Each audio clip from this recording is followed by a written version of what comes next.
Desligue o ruído e conecte-se aos factos. Temos 10 estadias num dos hotéis de luxo Alma Lusa na Comporta. 2 adultos, 2 noites. Assine hoje o Observador com até 58% de desconto e habilite-se a ganhar. Tudo em observador.pt.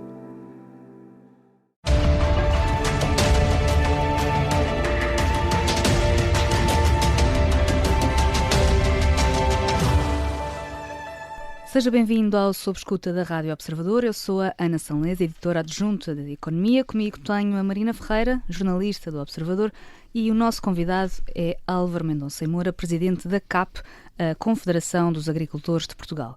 A CAP é uma das confederações patronais, tem por isso assento na concertação social, onde estão a ser discutidas as alterações à reforma laboral, e era por aí que eu gostaria de começar. A CAP fez um comunicado já depois de ser conhecido o chumbo da UGT à proposta mais recente e de a Ministra do Trabalho ter marcado uma nova reunião de concertação social para 7 de maio. Nesse comunicado dizem que não estão disponíveis para reabrir pontos já fechados.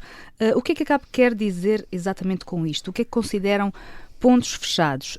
O que está na última versão da proposta são pontos fechados? Muito boa tarde e é um gosto estar aqui hoje convosco. O que a CAP quer dizer é que tivemos mais de 200 horas de discussão e há um momento em que é preciso cada um tomar as suas responsabilidades. Nós dissemos no nosso comunicado muito claramente que o término deste processo é a próxima reunião de concertação social. Ou seja, o que não vale é estar a repetir, estamos abertos para negociar como a UGT tem dito, e depois não aceitar qualquer das propostas que têm vindo a ser postas sobre a mesa. Portanto, este é um momento para cada um dizer: o documento que está em cima da mesa serve ou não serve? A CAP diz que serve. Do nosso ponto de vista, nós podemos subscrever esse documento. A UGT disse, pela segunda vez, que não serve. Aliás, não posso deixar de manifestar a minha surpresa pela unanimidade, porque, tanto quanto eu estou informado, e posso estar mal informado, mas o secretariado da UGT é composto por várias dezenas de pessoas. Não posso deixar de manifestar surpresa pelo facto de várias dezenas de pessoas todas votarem no mesmo sentido. É algo que me surpreende, porque a direção da CAP é uma direção bastante mais pequena e nós temos, muitas vezes, na nossa direção, opiniões diferentes. É normal isso acontecer. Pelos vistos, na UGT não é, ou deixou de ser, porque se a minha memória não me atraiçoa, não era isso que no passado acontecia. Mas acha que isso é sinal de quê? Agora, pelos vistos, é habitual, porque é a segunda vez que isso acontece com a UGT. Mas isso é uma questão interna da UGT. O ponto para nós é, o documento que está em cima da mesa é aquele até onde foi possível chegar e, portanto, ou até ao dia 7, a UGT apresenta novas propostas, ou o processo está, obviamente, encerrado no dia 7. E dessa proposta, que está agora em cima da mesa, há 6 pontos que supostamente não foram consensualizados. Entre eles a jornada contínua, formação, banco de horas por acordo, também a questão do outsourcing, da reintegração de trabalhador em despedimento ilícito e também aquela questão da convenção coletiva da denúncia. Para a CAP, estes pontos estão fechados? Para a CAP, os pontos que estão no documento são pontos que podem ser aceitos como estão. Mas deixe-me dar-lhe um exemplo. Falemos na formação contínua, para que as pessoas percebam o que é que está aqui em causa. O primeiro projeto que foi posto em cima da mesa previa para as microempresas, é só disto que estamos a falar de microempresas, uma redução da obrigatoriedade de formação contínua de 40 para 20 horas. O que é que se passa? E dou-lhe o exemplo concreto da agricultura. Temos empresas com 1 ou 2 trabalhadores. Estamos a falar, repito, só de microempresas. em que as empresas têm, por exemplo, um tratorista, ou têm 2 tratoristas, e são obrigadas a dar-lhes 40 horas de formação anuais. Eu gostava que me explicassem o que é que se faz de formação a um tratorista que no primeiro ano teve as 40 horas de formação, que no segundo ano teve outras 40 horas de formação na condução de um trator ou de uma máquina agrícola, e no terceiro ano faz-se o quê? O trabalhador aceita fazer mais 40 horas, ele vai obviamente dizer ao patrão: mas eu já fiz, agora vou fazer mais 40 horas, são 5 dias de trabalho, em que ele vai repetir algo que ele próprio sente que não é uma vantagem. É preciso nós termos noção do que é que estamos a falar. A que ponto é que chegamos? Chegamos a um compromisso da parte das confederações patronais, em que, em vez de serem de passarmos de uma redução de 40 para 20 horas, se ficaria nas 30. Aparentemente até isto é um problema para o GT. Isto não tem nenhum sentido. Quer dizer, não há aqui nenhum ganho para o trabalhador, e às vezes muitas vezes o próprio trabalhador que nos pede: por favor, não nos obriguem a fazer isto. Portanto, isto é para dar apenas um exemplo, quase, eu diria, caricato, daquilo que a UGT não quer aceitar. Agora, há outros pontos, porque eu quis trazê-lo para sublinhar o caráter caricato de algumas das propostas. Há outras que são, obviamente, mais importantes. E uma delas, para nós, repito, para a CAP, é a questão do banco de horas. O banco de horas, e falo em termos da agricultura ou dos produtores florestais, é, por exemplo, muitas vezes essencial para os sapadores florestais, que têm toda a vantagem na existência de um banco de horas, porque permite-lhes trabalhar em períodos em que há mais trabalho para fazer. E estou a pensar, por exemplo, no tempo dos fogos. Mas eles ganham essas horas para eles próprios se poderem dedicar a atividades próprias deles. E isto é uma vantagem para todas as partes. Não aceitar um banco de horas não faz sentido, porque o objetivo desta reforma das leis laborais tem que ser aumentar a competitividade da nossa economia. Ora, retirar o banco de horas, por exemplo, é retirar competitividade, porque as pessoas, esses trabalhadores, muitos deles querem utilizar essas horas para as suas próprias atividades, onde podem ganhar mais. E nós temos, efetivamente, um problema de produtividade. Nós temos uma produtividade que é perto de 30%, creio que à volta de 28%, abaixo da produtividade média da União Europeia por hora. Portanto, esta é que tem que ser a nossa preocupação. Mas em relação a estes pontos que se não estarão consensualizados, se for necessário limá-los mais para a UGT aprovar a proposta, a CAP não está disponível para o fazer?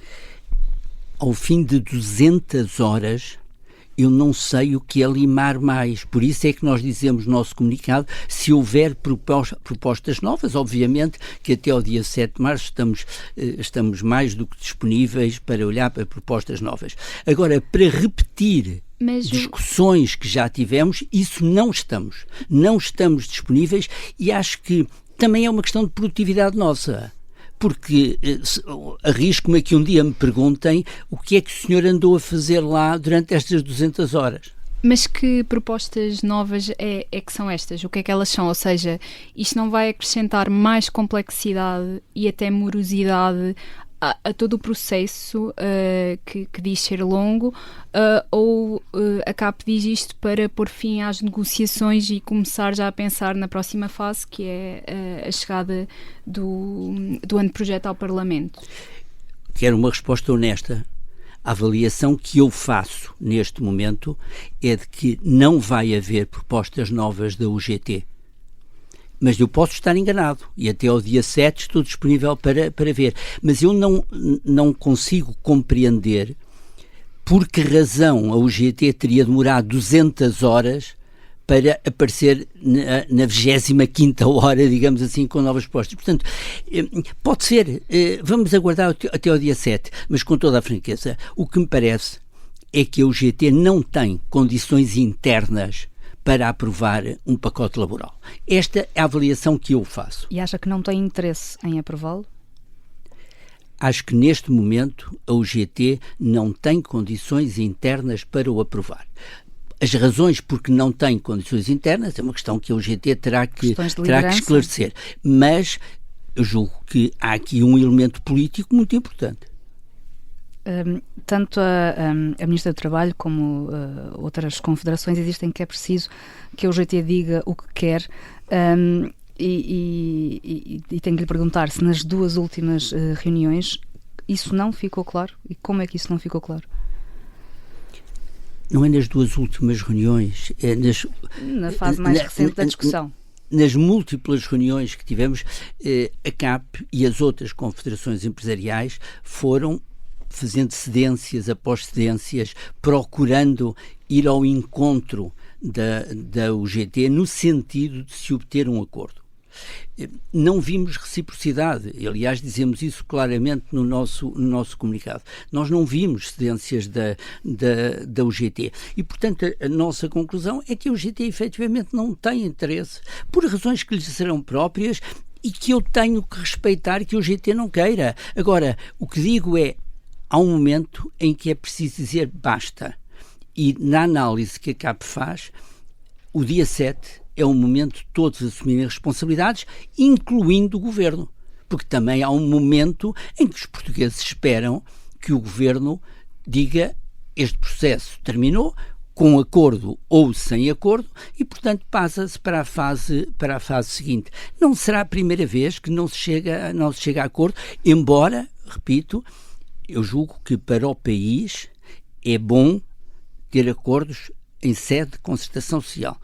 Este é um exercício e é um processo que é positivo em si mesmo. Quando não é possível chegar a acordo, é preciso tirar as conclusões desse processo e avançar. Mas essas questões políticas que estarão a travar a UGT de que fala, acha que está a haver pressão de algum lado para não se aprovar o acordo? Eu não posso responder sobre pressões que terão ou virão a ter lugar sobre o parceiro A, B ou C.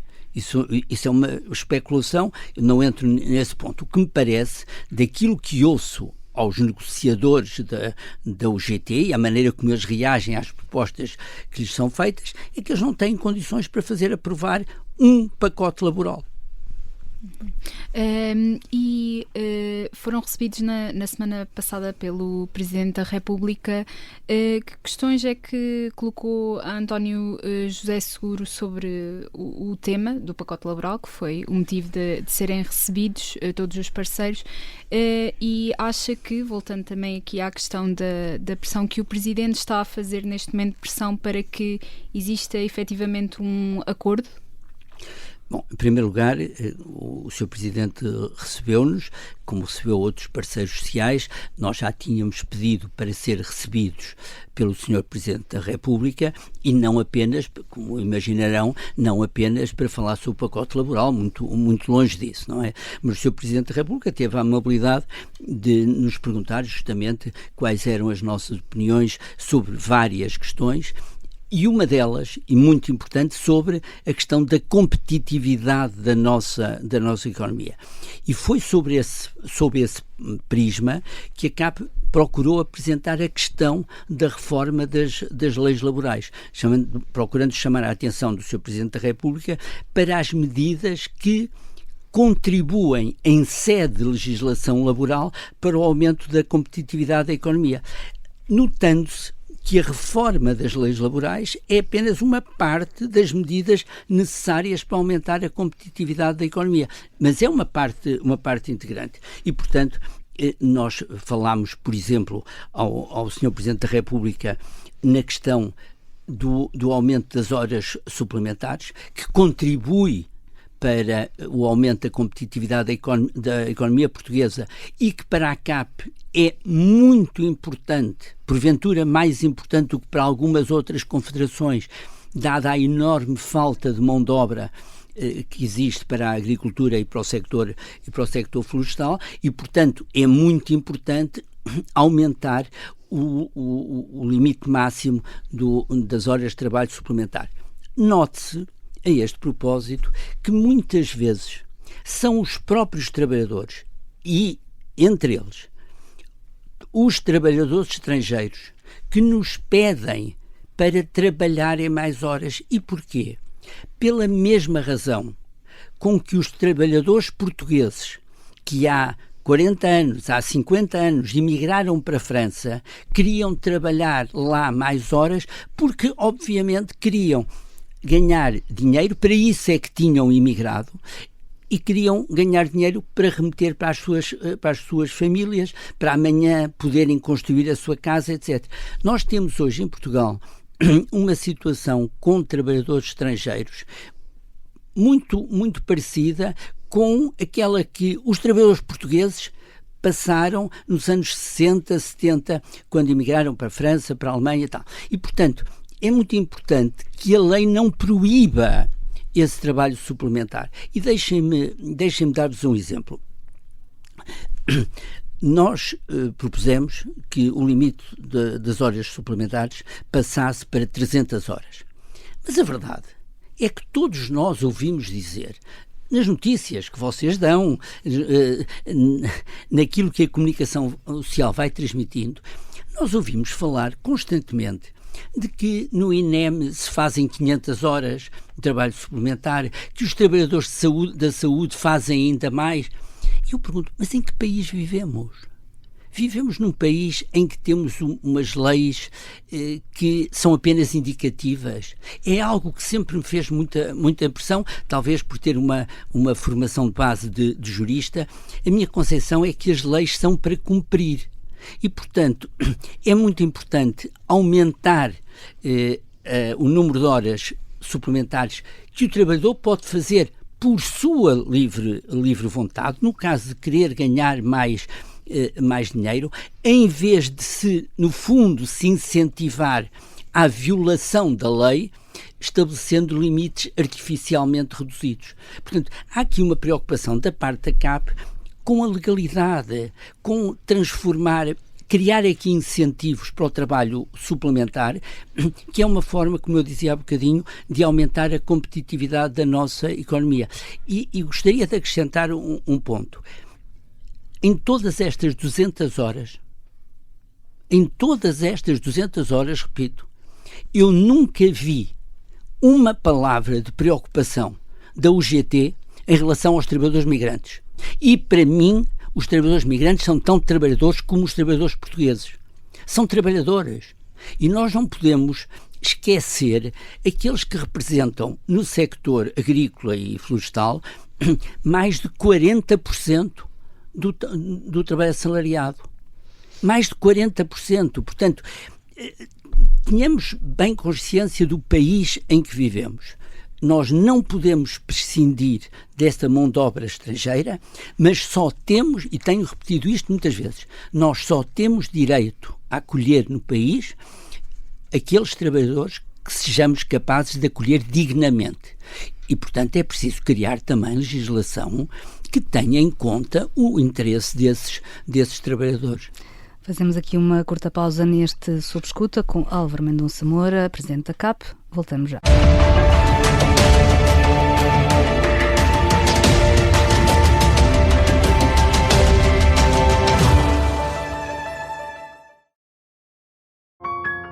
As testemunhas, as mensagens e os vídeos que ajudaram a polícia a desvendar a forma como Renato Seabra assassinou Carlos Castro em Nova Iorque.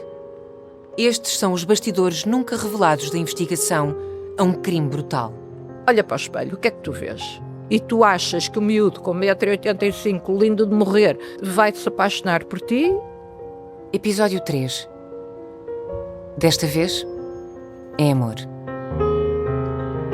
Os Ficheiros do Caso Carlos Castro é uma série para ouvir em 6 episódios que faz parte dos Podcast Plus do Observador.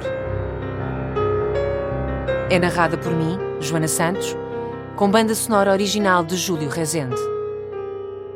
Os Podcast Plus do Observador têm o apoio da Kia.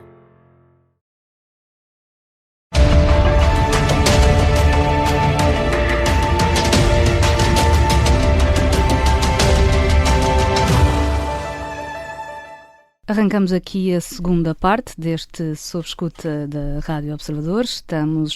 Temos connosco Álvaro Mendonça Moura, presidente da CAP, a Confederação dos Agricultores de Portugal. Falava-nos dos trabalhadores estrangeiros, e essa por acaso era uma questão que tinha mais para a frente, mas faço já, que tem a ver precisamente com aquilo que falava da dependência do setor agrícola da imigração. Em algumas zonas do país representa mais de metade da força de trabalho do setor, e queria precisamente tentar perceber se para a CAP a nova lei dos estrangeiros pode levar a que falte mão de obra na agricultura e, sobretudo, tendo em conta as necessidades sazonais do setor. Se estão preocupados com isso? Bom, em primeiro lugar, é preciso reconhecer o mérito deste governo com, digamos, a política em relação às migrações, porque nós não podíamos continuar com uma imigração descontrolada em que não se sabia muito bem quem vinha e para o que é que vinha, e o governo teve o mérito, eu não posso deixar de o reconhecer, de criar um sistema, que é o sistema da Via Verde, através do qual só para a agricultura, refiro-me só a números para a agricultura, foram concedidos já mais de 2.200 vistos para trabalho através do processo da Via Verde, vistos que passaram pela própria CAP. E não é pouco. Vamos lá ver. É preciso, e retomo aquilo que lhe disse há pouco, é preciso acolher trabalhadores estrangeiros porque não temos trabalhadores nacionais, mas é preciso acolher tendo condições para os acolher. E, portanto, há aqui uma responsabilidade que eu diria tripartida: empresas, Governo Central, municípios, porque nós não podemos esquecer a questão da habitação.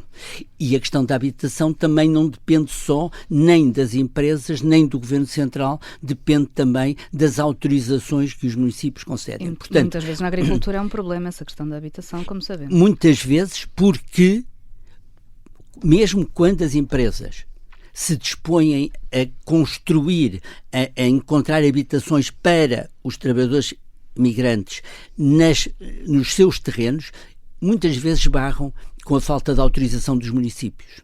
E, portanto, entramos aqui num círculo vicioso. Mas, repito, direito a acolher trabalhadores estrangeiros se e quando tivermos condições de respeito pela dignidade humana desses trabalhadores, e este é um ponto absolutamente central para a CAP. Dito isto, temos falta de mão de obra, estamos a estudar com algumas das nossas associadas alguns exemplos de Espanha, há alguns bons exemplos em Espanha, nomeadamente na região do Elva. Nós estamos a procurar copiar esse sistema. É uma forma, no fundo, de acolher os imigrantes e as suas famílias, mas temos que pensar em ir um pouco mais longe e procurar, não é fácil, mas procurar um sistema de uma economia circular em que trabalhadores que vêm para trabalhos sazonais, por exemplo, imagina, que vêm por 4 meses para a região oeste, mas que depois poderão ir fazer noutro período do ano, noutra região do país, um trabalho durante 2 meses ou 3 meses e, portanto, conseguir fazer uma circulação que é, no fundo, é um aproveitamento ótimo dessa mão de obra. É um processo difícil, é um processo longo, mas é um processo, é um caminho que nós temos que trilhar. Até porque nós não nos podemos esquecer que nós estamos em competição com outros países europeus por esta mão de obra. E nós temos que lhes oferecer condições para os reter cá, porque senão o que acontece é que eles vêm por algum tempo e depois vão para outros países, se tiverem melhores condições. Portanto, este é um processo difícil, é um processo longo, mas é um caminho que temos que trilhar. Voltava só à reforma laboral, porque tínhamos muitas questões que ainda não colocámos.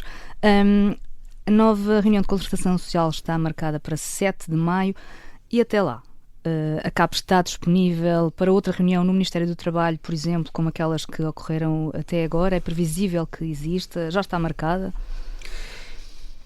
A minha opinião é que não é previsível que exista. Mas se a UGT apresentar alguma proposta nova, obviamente que até lá a CAP estará disponível para analisar essas propostas. Os patrões têm falado em conjunto nas últimas conferências de imprensa. Há mesmo uma só voz entre as confederações, ou há posições que podem estar a ser mais comunicadas do que outras? Ouça, genericamente, as confederações têm tido posições muito semelhantes. É claro que há pontos que são mais importantes para uns do que para outros. Esta questão que lhe falava há pouco da formação contínua para as microempresas é algo que é importante para a CAP. Porventura é menos importante para outras confederações, mas não detetei divergências, detetei focos diferentes, como é normal, de atenção para um ponto ou outro. Mas, globalmente, a preocupação é de aumentar a competitividade da economia. E, portanto, eu acho que neste ponto as 4 confederações estão muito próximas. Uhum. E sem acordo, se não se chegar a acordo, a reforma fica nas mãos dos partidos no Parlamento. O PS já antecipou que não aprova, resta o Chega. A CAP vê com bons olhos uma reforma aprovada com a ajuda do Chega no Parlamento? A CAP não tem nenhum medo, e já o disse publicamente, da discussão política em sede parlamentar. E não posso deixar de sublinhar que quem está no Parlamento porque foi eleito pelos portugueses. Este é um ponto que se aplica da extrema-esquerda à extrema-direita. Todos os deputados estão lá porque foram eleitos pelos portugueses. E não me compete a mim decidir qual é o voto que tem mais peso. Os portugueses é que decidiram constituir este Parlamento. E, portanto, o que o Parlamento vier a decidir será a expressão do voto dos portugueses. Portanto, esse para a CAP não é um problema, e muito menos posso aceitar que isso seja invocado como um fantasma. Da mesma forma que no passado foram aprovadas alterações à lei laboral por maiorias de esquerda. Portanto, isso não pode ser uma questão. Agora, outra coisa diferente é, não me perguntou, mas eu avanço com uma resposta a uma não pergunta, que é: o que é que eu espero que seja levado ao Parlamento? E eu diria que, se não houver acordo até ao dia 7, parece-me, é uma responsabilidade do Governo, e portanto o Governo é que tem que assumir essa responsabilidade, mas eu diria que o normal seria o Governo incorporar no texto que leva ao Parlamento uma boa parte daquilo que foi o resultado das discussões durante 200 horas, nas quais o Governo é uma das 3 partes, porque convém relembrar que o Governo não é um árbitro na concertação social. O Governo é uma das 3 partes na concertação social e não há subordinação de uma das partes à outra. Portanto, o Governo é um dos 3 pilares da concertação social e, obviamente, que eu espero que o Governo reconheça que, ao fim de 200 horas em que participou como parte, algum progresso terá feito. E inclua contributos de todos. Com certeza. Ainda voltando à questão do Chega, André Ventura veio dizer que uma das exigências do partido é a descida da idade da reforma. É um tema que para si faz sentido trazer para o debate? Ouça, para mim o que faz sentido é pensar como é que eu aumento a competitividade da economia portuguesa. E já o disse aqui 3 ou 4 vezes. E, portanto, há algumas coisas que não fazem sentido. Diminuir o número de horas, alargar períodos de férias. Neste momento, na situação em que o país está e que o mundo em geral está, com a instabilidade que nós conhecemos, é pensável prescindir de uma noção de aumento da competitividade. Eu acho que qualquer pessoa que viva no mundo real em abril de 2026 não pensará em termos de diminuir a competitividade. E esta medida diminui a competitividade? Ou seja, o que eu lhe posso dizer é que a média etária dos trabalhadores na agricultura portuguesa, hoje em dia a média etária está nos 64 anos. Na União Europeia está nos 57 anos. Aliás, um dos pontos a que o governo português se opõe, e muito bem, nas propostas que a Comissão Europeia tem vindo a pôr em cima da mesa para a reforma da política agrícola comum no âmbito do próximo quadro financeiro plurianual, é a exclusão dos agricultores reformados desta política agrícola comum. Isso não faz sentido nenhum e, portanto, é preciso ter muito cuidado porque os números são estes. A média etária está nos 64 anos e daí eu passaria a um ponto que gostaria de tocar aqui. É que nós temos que nos perguntar, e uma vez mais voltamos à noção da economia e da competitividade, como é que conseguimos trazer para o sector agrícola jovens? Mais jovens, como claro. é que conseguimos fazer a renovação geracional para um sector que está com uma média de 64 anos? Se isto não é essencial, então o que é essencial? E isto faz-se como? Como é que nós conseguimos esta renovação geracional? Como é que conseguimos tornar o sector mais apelativo? Neste momento, a nível da União Europeia, o rendimento médio do agricultor, e isto eu julgo que poucas pessoas sabem, mas são números da Comissão Europeia, não são números da CAP. O rendimento médio do agricultor na União Europeia é 40% inferior ao rendimento médio do conjunto das outras profissões. É evidente que assim é muito difícil trazer jovens para a agricultura. Mas, portanto, a pergunta seguinte é: mas como eu não posso ser autónomo estrategicamente na Europa sem ter soberania alimentar, como é que eu consigo manter soberania alimentar na Europa se não inverter esta tendência? Há outros temas relevantes nesta altura para a CAP e para os seus associados, além da reforma laboral, e nomeadamente o impacto do conflito no Médio Oriente. O Governo anunciou um desconto no gasóleo agrícola. É suficiente? Ouça, só lhe posso dizer que nós passamos de uma situação no mundo agrícola e florestal de alguma perplexidade em relação à não atuação do Governo para uma situação de profundo descontentamento que começa a chegar ao nível da revolta. Porque nós tivemos um fenómeno climático extremo, que o próprio Governo reconhece como sendo extremo, não tem precedentes nas últimas décadas, e até hoje, no terreno, segundo declarações do Ministro da Agricultura há dias no Parlamento, o que chegaram foi 3,3 milhões de euros. Para pessoas que perderam tudo, quando estamos a falar de centenas de milhões de euros. E ao terrenos, ao fim de 3 meses e meio, chegaram 3,3 milhões de euros. Quer dizer, não se percebe porque é que o Governo não reagiu, a não ser com sinais de preocupação, mas sem medidas concretas.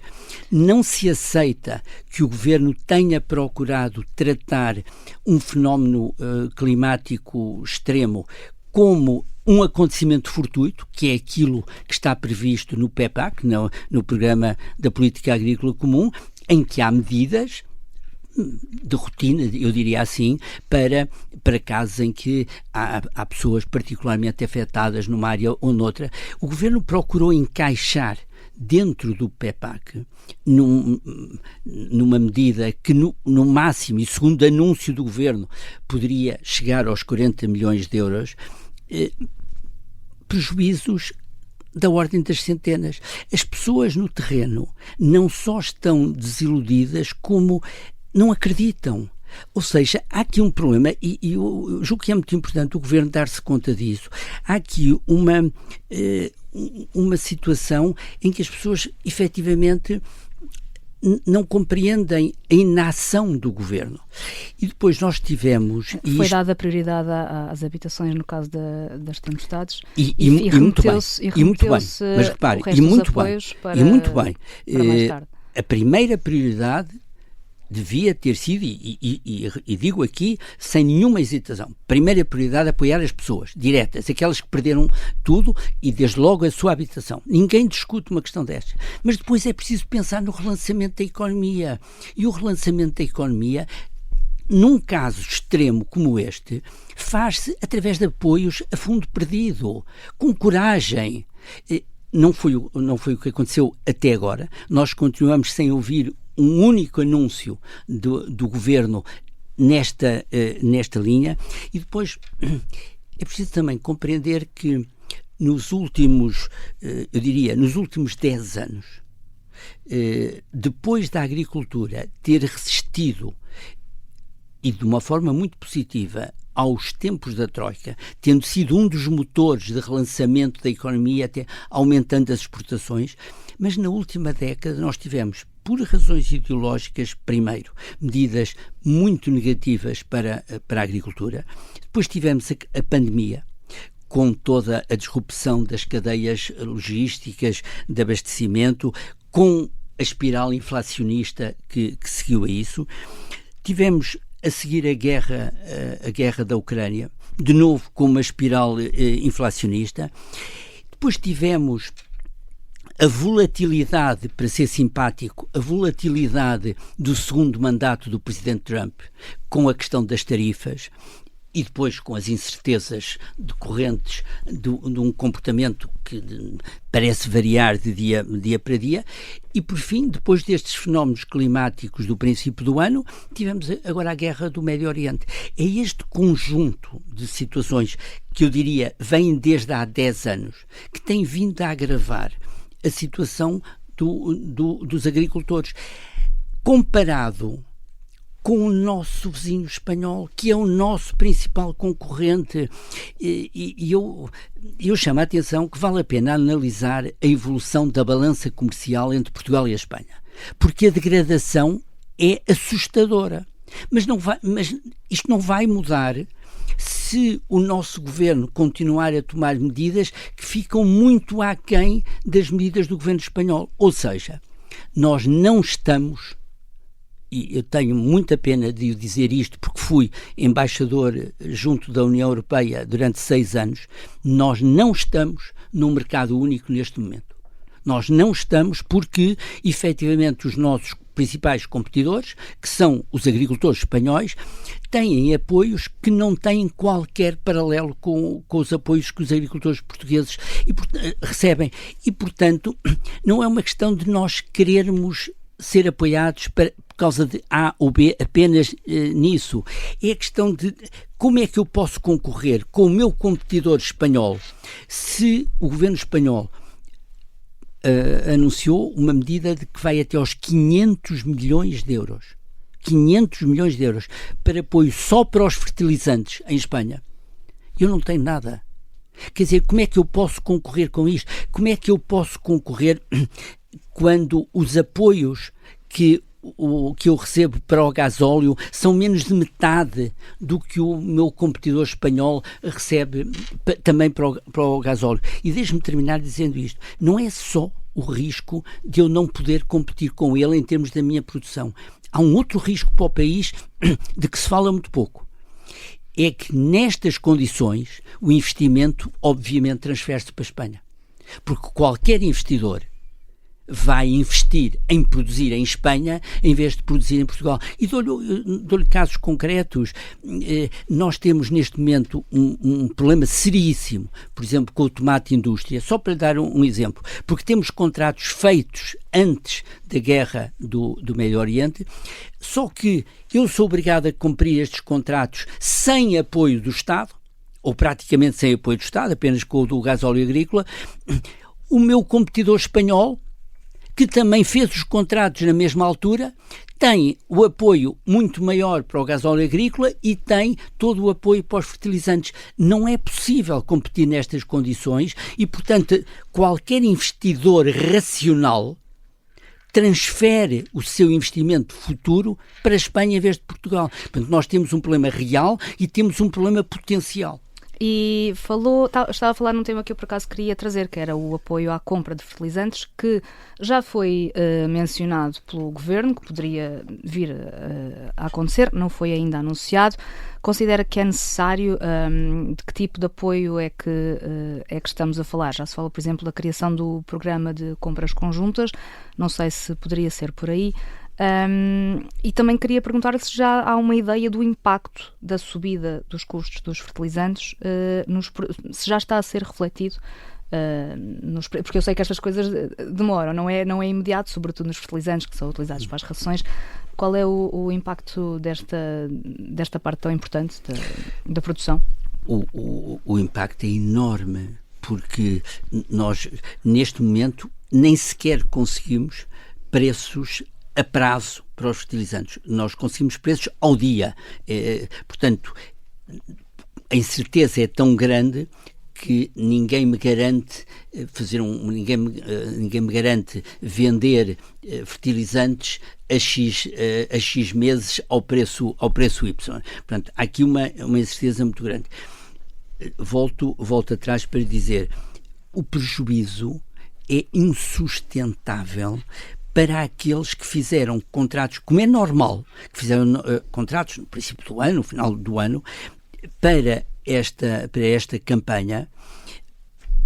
Os contratos estão feitos, têm que ser respeitados, mas os custos dispararam. E, portanto, o governo espanhol atuou muito bem apoiando os produtores, porque a questão aqui é: só se pode mudar um contrato por mútuo acordo, como é evidente. Não havendo esse acordo, é preciso sustentar os produtores, sob pena, efetivamente, de termos aqui falências e abandono de produção. Isso já está isto a acontecer? É uma medida urgentíssima, porque nós estamos neste momento em plena campanha. Não é algo que possamos esperar 1 ano, 2 anos, 3 anos. Isso não é possível. E o Governo tem demonstrado uma gritante falta de rapidez na execução. Há muitas vezes políticas que o Governo anuncia que a CAP só pode aplaudir. E eu tenho dito muitas vezes que houve uma inversão do discurso e da importância do sector com este Governo, quer em relação à agricultura, quer em relação à floresta. E a CAP aplaudiu publicamente. Houve uma inversão quando comparado com os governos anteriores. Mas isso não se traduz na prática. Há aqui uma disparidade entre o que é o discurso público e a realidade no terreno. Ou seja, falta levar o discurso ao terreno. E é isto que está a provocar uma grande revolta nos agricultores. Mas falava em abandonos, isso já está a acontecer? Estava-lhe a dizer que há contratos que foram feitos antes da guerra no Médio Oriente. O custo dos fatores de produção alterou-se radicalmente. Portanto, é preciso uma intervenção do Estado para que as pessoas possam cumprir esses contratos, sob pena dos contratos não poderem ser cumpridos. Mas na prática, que intervenção? É o apoio, é sobretudo aos fertilizantes e ao gasóleo. O gasóleo é 70% dos custos da energia para os agricultores. Ao gasóleo, além daquele que já foi adotado. Porque o Governo anunciou 10 cêntimos. Nós estamos a falar de diferenças em relação ao princípio de março, muito superiores a 50 cêntimos. Os espanhóis têm mais do dobro do apoio. E eu tenho que me comparar com o meu competidor. Eu não me interessa comparar-me, neste caso concreto, por exemplo, do tomate indústria, para dar um exemplo concreto. Eu não quero comparar-me com o preço do gasóleo na Suécia, porque eles não produzem tomate indústria, não é? E, portanto, quem é o meu concorrente?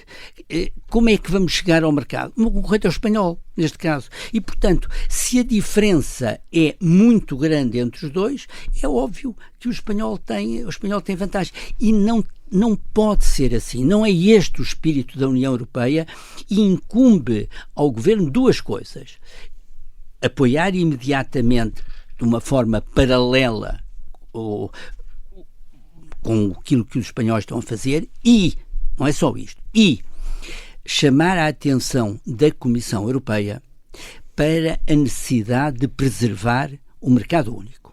Porque se eu tiver uma fábrica de parafusos aqui em Portugal e a subsidiar a 90%, e alguém tiver uma fábrica de parafusos na Finlândia e não lhe der subsídio, obviamente que ele não pode competir comigo. E por isso é que são muito reguladas as ajudas de Estado na União Europeia. E é preciso que a Comissão Europeia não feche os olhos a estas diferenças que distorcem o mercado único. Note, por exemplo, que os espanhóis, goste-se ou não, a verdade é que reduziram o IVA de 21% para 10% precisamente nestas matérias. Dir-me-ão, mas a Comissão Europeia já os criticou. Pois, já é verdade, mas agora vamos aguardar a resposta do governo espanhol, depois veremos qual é a conclusão a que a Comissão Europeia chega, mas entretanto o meu competidor espanhol está a pagar 10% e eu estou a pagar mais do dobro. E em relação aos consumidores, que também têm impacto para os agricultores, porque são quem consome, no fundo, os produtos. O Governo tem adotado um bocadinho a atitude do esperar para ver como é que a guerra evolui, para ver se é necessário ou não, para ver também a evolução da inflação. Queria perguntar-lhe, por um lado, tem havido um aumento expressivo dos preços, se esse impacto já está totalmente refletido ou se antecipa que nos próximos meses haverá mais aumentos, e se acha que mesmo para os consumidores devia-se já começar a pensar em adotar medidas de apoio? Olha, que vai haver mais impacto é evidente. Isso, a manter-se a situação que nós conhecemos hoje, é evidente que vai haver impacto para o consumidor, já está a haver e haverá mais ainda no futuro, como decorre da subida dos preços. É evidente que eles têm que ser repercutidos. Agora, eu lembro o seguinte, e isto não é um elogio, mas no passado, quando nós tivemos aqui uma crise séria, o Partido Socialista colocou 180 milhões de euros para apoio. Eu estou ainda à espera das medidas deste governo nessa matéria. Portanto, isto não se entenda como um elogio. Isto é uma fotografia do que aconteceu, aliás, por vezes depois com problemas na aplicação prática, etc. Mas o meu ponto é, e aquilo que eu gostava de chamar a atenção dos nossos ouvintes é a necessidade da agricultura ser olhada como outra atividade económica qualquer e não poder ficar à mercê de disparidades num mercado que deve ser um mercado único a nível europeu. E, portanto, nós temos e é obrigação do Governo criar essas condições de concorrência entre portugueses e espanhóis. Neste momento não está a acontecer. Mas em relação especificamente aos apoios ao consumidor, por exemplo, já ficou bastante claro que não se irá por uma medida como o IVA zero, ficou mais no ar a hipótese de se apoiar consumidores que precisem mais. A CAP defende que deve ser este o caminho? Há várias medidas possíveis e a CAP lidará com várias alternativas, não há só uma alternativa, mas há uma que é indispensável, que é o apoio aos produtores. Sem isso não é possível chegar a outro tipo de resultado, são aquilo que nós temos. Portanto, depois a forma como se apoia os consumidores, eu compreendo perfeitamente, as várias alternativas estão em cima da mesa e acho que são discutíveis, pode-se preferir a solução A ou a solução B, mas o ponto é de apoiar efetivamente aqueles que estão a produzir, a menos que nós queiramos abdicar da nossa soberania. Porque se nós não produzirmos, e o nós não é nós só Portugal, é nós Europa. Se nós não produzirmos, só nos resta uma alternativa, que é importar. E nós vimos o que se passou, vimos o que se está a passar hoje com os problemas em Hormuz, mas vimos o que se passou com a guerra da Ucrânia e com os cereais. Portanto, nós temos que ter consciência que a alimentação, que nos parecia algo aqui há 4 anos atrás, 5 anos atrás, algo que era impensável que pudesse ser posto em causa, hoje em dia não é impensável, é um risco. E nós temos que garantir que somos capazes de produzir no nosso território. E depois, em Portugal, acresce um outro fator. É que nós temos que ser capazes de reter pessoas nos territórios rurais, porque senão o risco do incêndio vai aumentar. Quanto menos pessoas nós tivermos fixadas em zonas do interior, maior é o risco de incêndio pelo abandono dos territórios. Ou seja, nós no fundo estamos a gastar dinheiro no combate ao incêndio sem tomar medidas que facilitem a presença no terreno de pessoas que podem contribuir precisamente pelo cultivo da terra, para que muitos desses incêndios não tenham lugar. E que expectativas é que a CAP tem para o PTRR, que será apresentado agora muito em breve? Vocês foram ouvidos durante a fase de auscultação do Governo? Foram discutidas medidas concretas, valores? Eu gostava de ter sido mais ouvido. Quantas tiveram uma reunião? E com isto, deixe-me ser simpático e ficar por aqui. Mas estamos a pensar numa perspectiva, se eu bem percebo a intenção do Governo, do próximo quadro financeiro plurianual. Eu estou preocupado com o dia de hoje. Eu estou preocupado com como é que eu consigo sobreviver depois de ter perdido tudo a partir do dia 28 de janeiro e nos fenómenos climáticos que se lhe seguiram, e estou preocupado agora com as consequências da guerra no Médio Oriente. E estou preocupado que se esqueçam os agricultores e produtores florestais que perderam tudo no final de janeiro, princípio de fevereiro, a pretexto da guerra no Médio Oriente. São duas coisas diferentes e nós não podemos esquecer os agricultores que perderam tudo nessa fase, porque estamos hoje com uma segunda crise em cima. Mas é preciso atender aos dois, é preciso atender a ambos. Mas já disse-me que gostava de ter sido mais ouvido, vou ter que insistir um bocadinho nessa questão. Foi ouvido uma vez? Fui ouvido. No Ministério da Economia? Gostava de ser ouvido mais. E gostava de ser ouvido mais em geral, não só em relação ao PTRR. Devo dizer que me surpreende que muitas vezes o Ministério, por exemplo, da Agricultura, publique avisos sem que as confederações tenham tido tempo para as analisar e para contribuir para o aperfeiçoamento dessas medidas. Eu acho que há aqui muita coisa a melhorar no funcionamento do Ministério da Agricultura. E repito uma vez mais, mas não em relação ao discurso. Porque eu, em relação ao discurso, não tenho críticas a fazer. E acha que melhorou em relação ao governo socialista?